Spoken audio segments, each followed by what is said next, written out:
Pro-life talk. Real world answers. This is Life Report. Welcome to Life Report. I am your host, Josh Brom. I'm here with Gabby Veers and Liz Goddard. And we are continuing, we're almost done with the series we started like 3 years ago. It's a long series, and so let me kind of set up, this is what we've been doing. There's this video that I saw on YouTube a long time ago called ProLife Lies that I've heard. And it was someone to put 55 quotes of things, she's pro-choice, that she said that she's had pro-life people say to her, or that she's seen like online. And I saw the video, and there was like about 25% of the statements I agreed with. I was just like, oh, I just think she's wrong. Like that the unborn can feel pain or whatever. But then a lot of them I didn't agree with the pro-life statement. And it kind of was the beginning of, it's not the only thing we do on Life Report, but sometimes we talk about things like when you're pro-life, here's things not to say, not just things to say. And this kind of started us talking about that, and this became like a fan favorite series. But this is now part 11. And we did a lot of them, and we just kind of stopped doing them, and now we want to finish this off. So over a few episodes in the next few months, we're going to talk about this and just get this done. Some of these statements that I'm going to agree with, and I think it's important for us to know why these are helpful, or are they helpful, or why they're correct. But then I think it's also helpful to be thinking kind of with the mind, like, try to kind of get neutral and think, okay, how is this statement going to appear to the other side? And some of these statements are just mean. They're not just wrong, they're just mean and things that you shouldn't say. And I think it's helpful for us to recognize, there's some things you probably shouldn't say. So, first statement, abortion is anti-feminist. Lie or not? That's the question.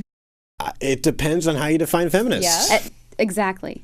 So, and what kind of feminism you're talking about, not just how you're defining it, but which wave. There are technically 3 waves of feminism. So why don't you talk about that?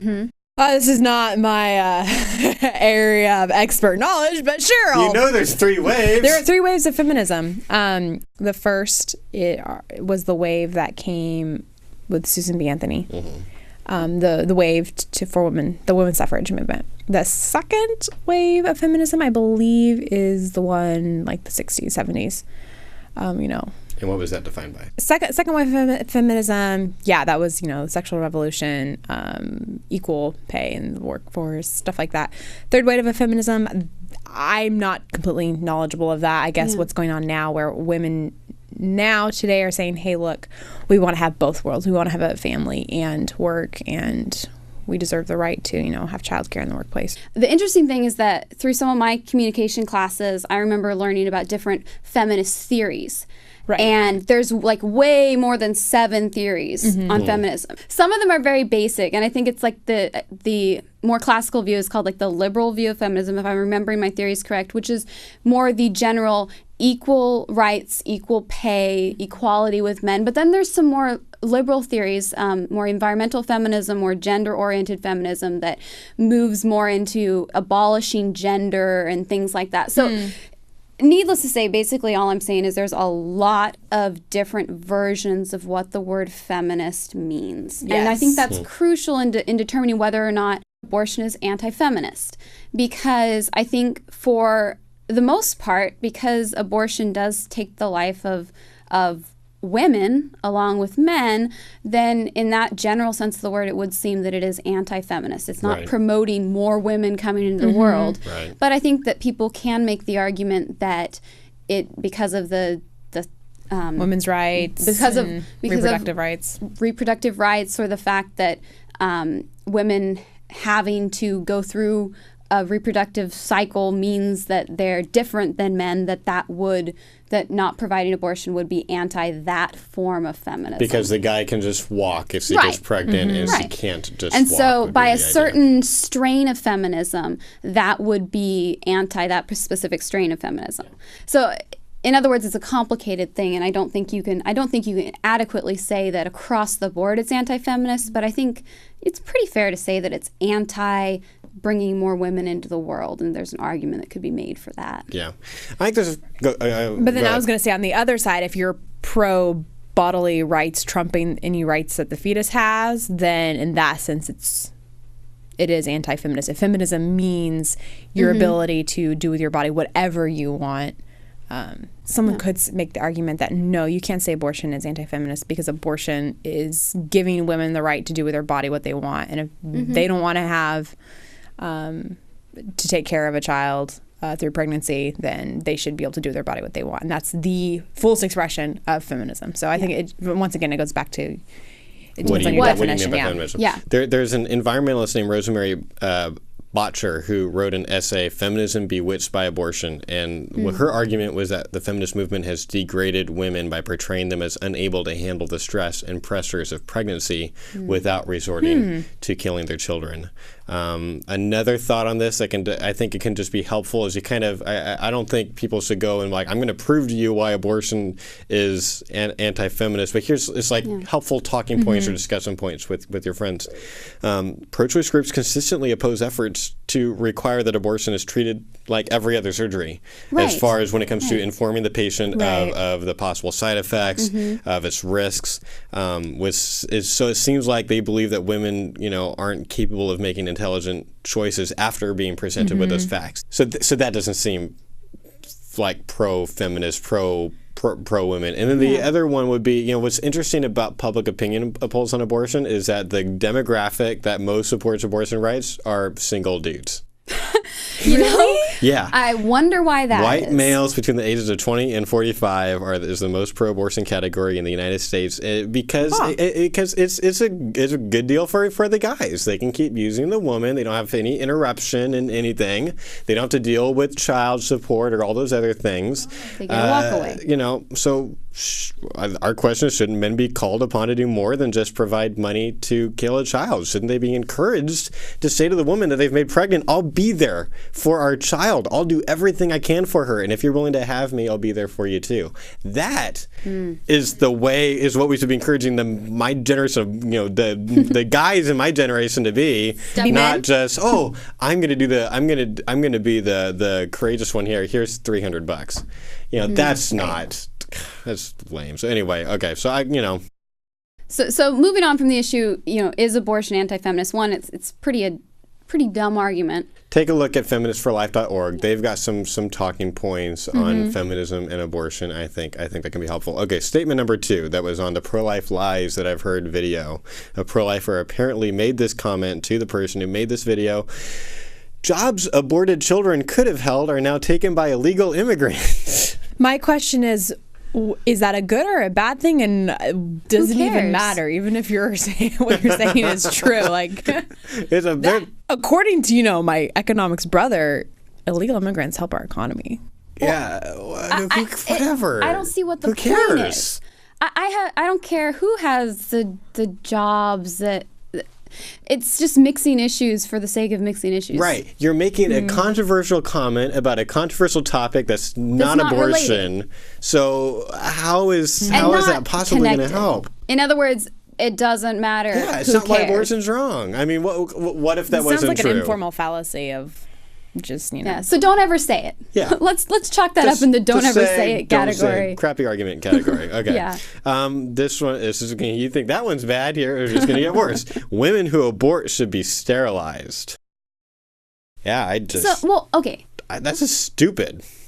That's a stupid argument. That's emotional. It's not just stupid, it's cruel. That comes from someone who's ignorant of what women go through. Yeah, aren't we against what our government did a long time ago, where we were forcing sterilization on thousands and thousands of people? You're taking away women's freedoms, and this is a hateful subject. It's saying that essentially, if a woman makes the choice to have an abortion, she is completely incapable of having the choice to bear children. Right. And it's a reflection of someone who's ignorant on what women go through. I mean, we've had Carrie Guy on our show many times. You stole my point. She is a woman who's post-abortive, and she has this quote that stuck with me because she has said many times that a woman doesn't want abortion like she wants an ice cream cone or a new purse. A woman who is in that situation and wants an abortion the way an animal whose leg is caught in a trap wants to chew it off. It's not the type of decision that women go through where oh, let's just punish them so they can never get pregnant again. They're making a flippant right. decision. And so that's an ignorant and cruel comment. And people like Carrie have now had children, and that's a wonderful thing. So this is it's like I hope some of these things are just lies. I hope the pro-choice person who made this video is making this up or something, but I don't know. What about this one's a silly. Childbirth is easy, and women who don't want to do it are just lazy. Really? What? That has to be a dude, like a young dude who doesn't know what he's talking about. Okay, no one in this room right now has actually gone through childbirth, but we all know people who have, and there's a couple pregnant ladies in my office, well, not pregnant anymore, have newborn children in my office, and they can tell some stories that certainly doesn't make it sound like they were lazy. I can tell a story. I haven't gone through childbirth, but my wife did. And Noah, did you hold our her hand? oldest, ours there, 34 hours of labor before they did a C-section to wrench my kid's head out of her pelvis because it was jammed in there. And halfway through the C-section, the bad anesthesiologist wasn't watching the tube that was delivering her pain meds. It got kinked by a nurse, and halfway through the surgery, suddenly she's not getting any pain meds. She was one of those people that got to do a surgery without pain meds part of the time. It was awful.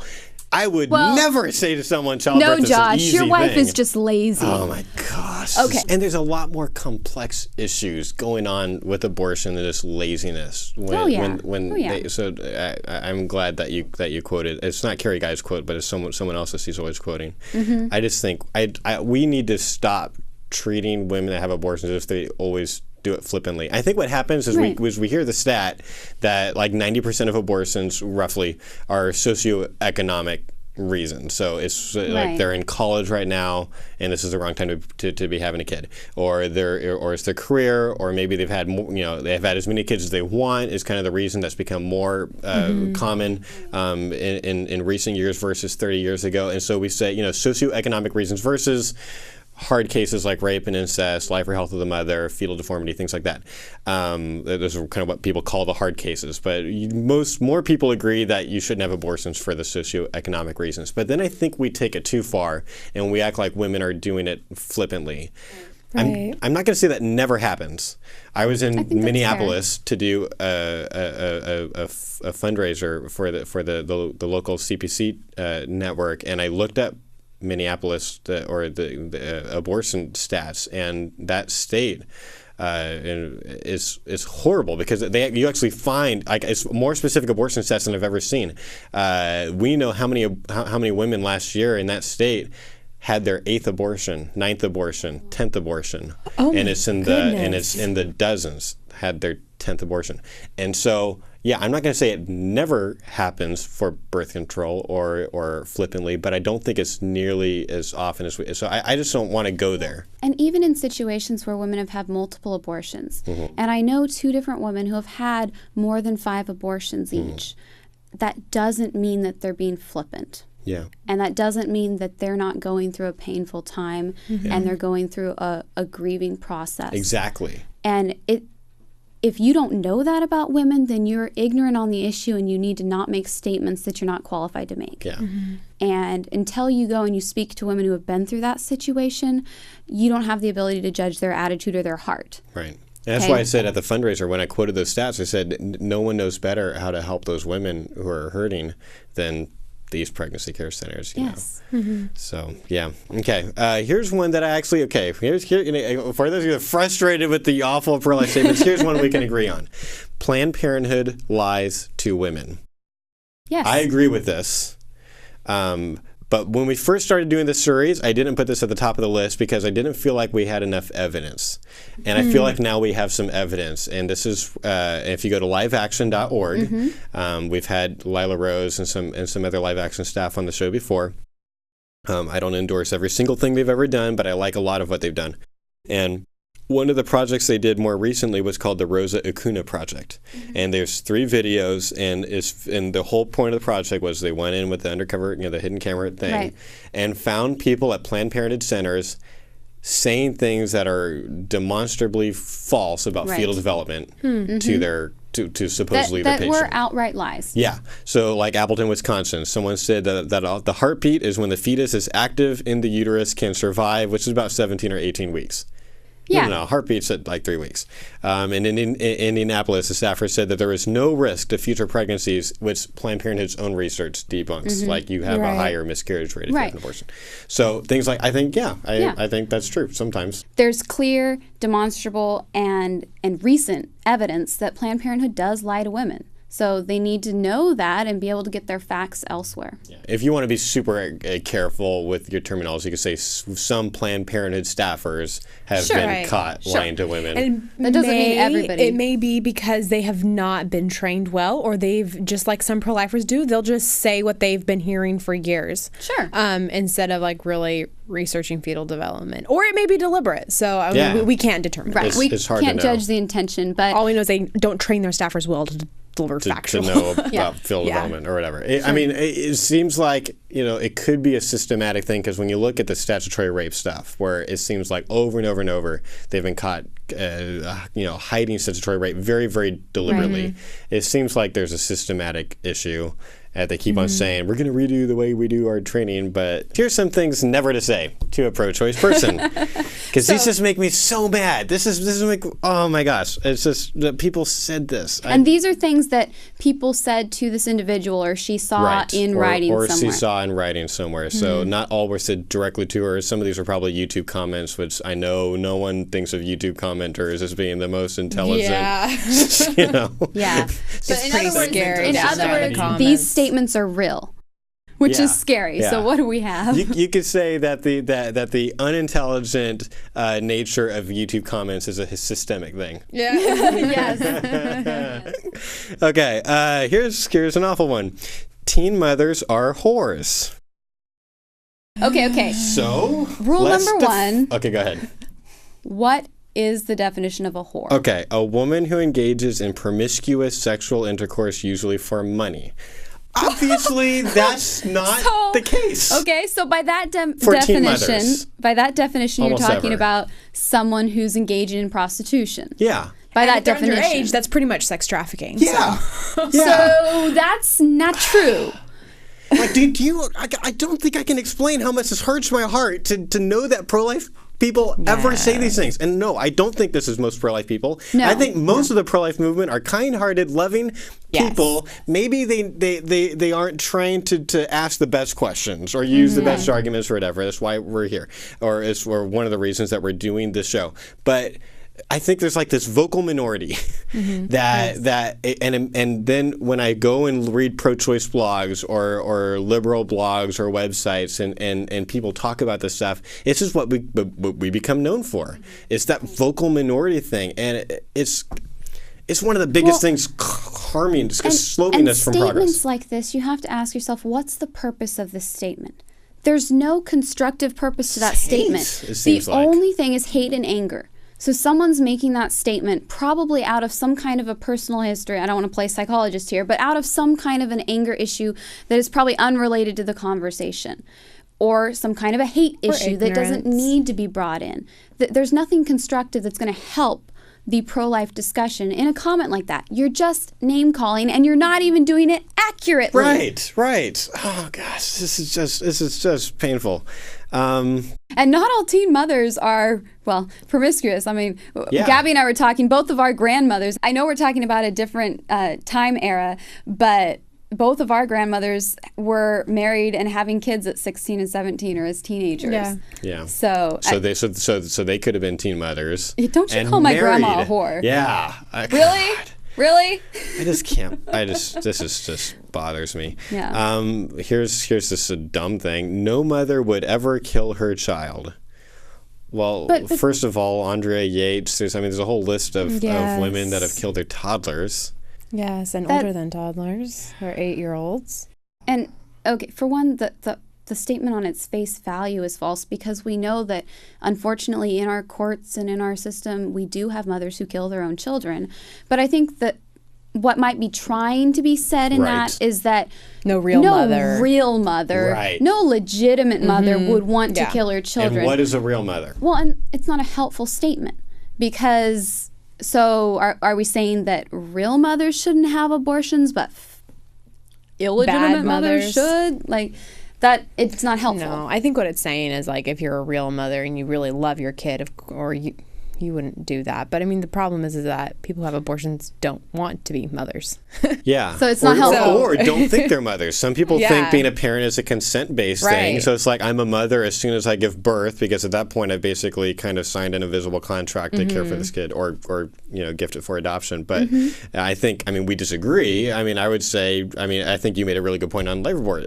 Child support laws seem to invalidate the idea that, being a parent is a consent-based thing. Right. Fathers don't have to consent to have a child in order to be ordered to pay child support for them. So, that would be the debate that this would go to. I just don't, why would you think that this is helpful to... Yeah. Well, that's what it boils down to. And I think a lot of these statements are made out of some emotional response or just a hurried response or not very well thought out response.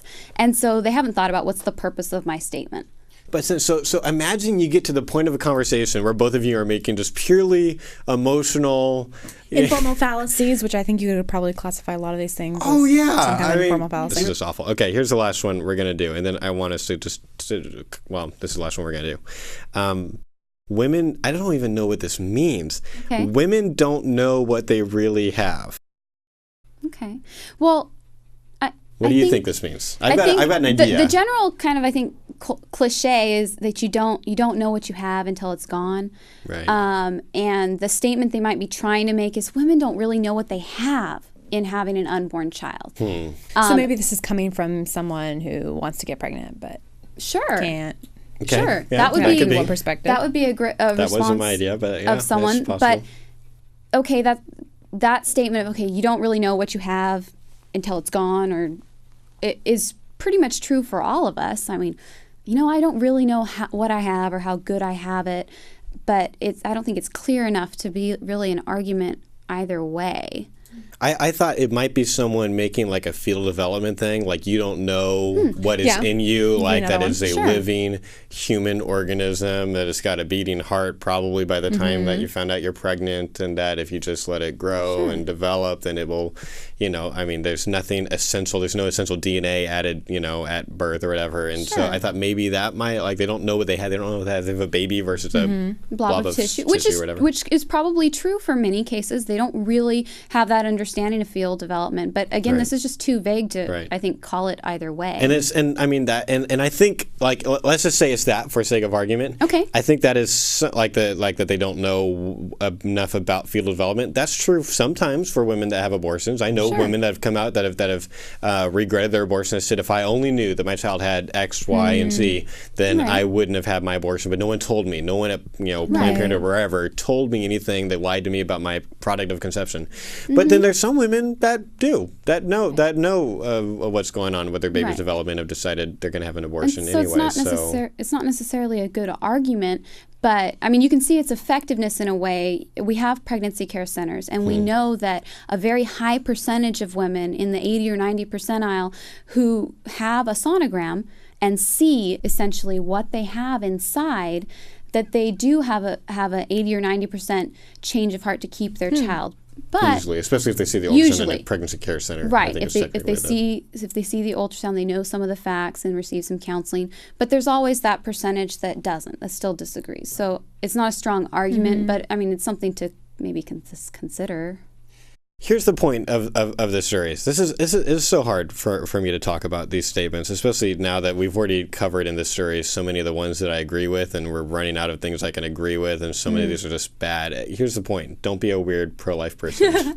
That's become kind of part of this has become a little bit part of our brand, is that we're the ones out there trying to help pro-life people understand, don't be jerks, don't be weird, and here's how sometimes we might come across as weird when we say things like this, or even things that are less extreme and less obvious to a lot of us in this.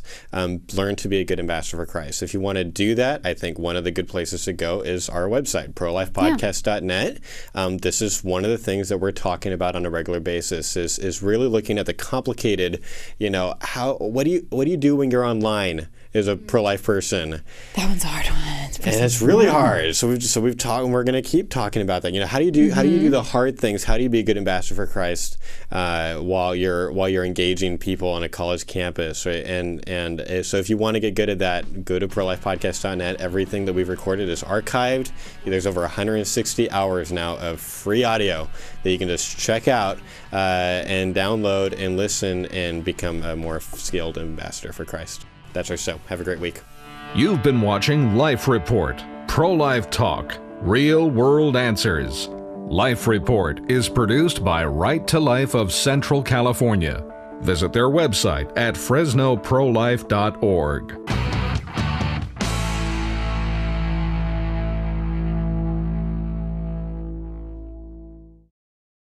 Hi, this is Josh Brom with Life Report, and before our show ends, I just want to remind you about a relatively new resource that you can find at our website, prolifepodcast.net.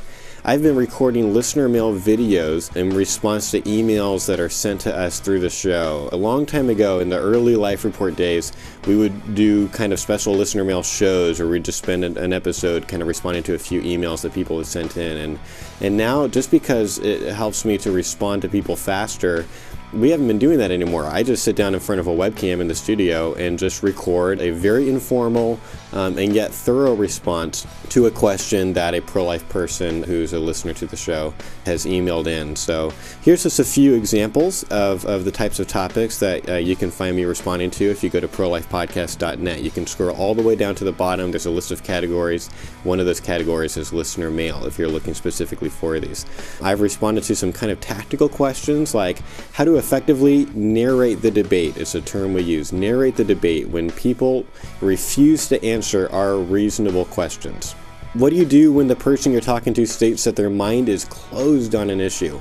Is that a good time to end a conversation? And if so, what are kind of some things that you might say as you close that specific discussion?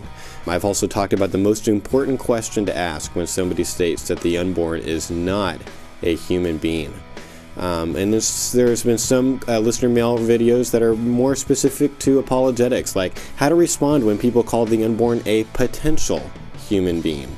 And I responded to a pro-life person recently and explained why making a purely economic argument against abortion, like this is the reason we're having such a major Social Security problem right now is because we've aborted so many children, why that's not very persuasive to pro-choice people.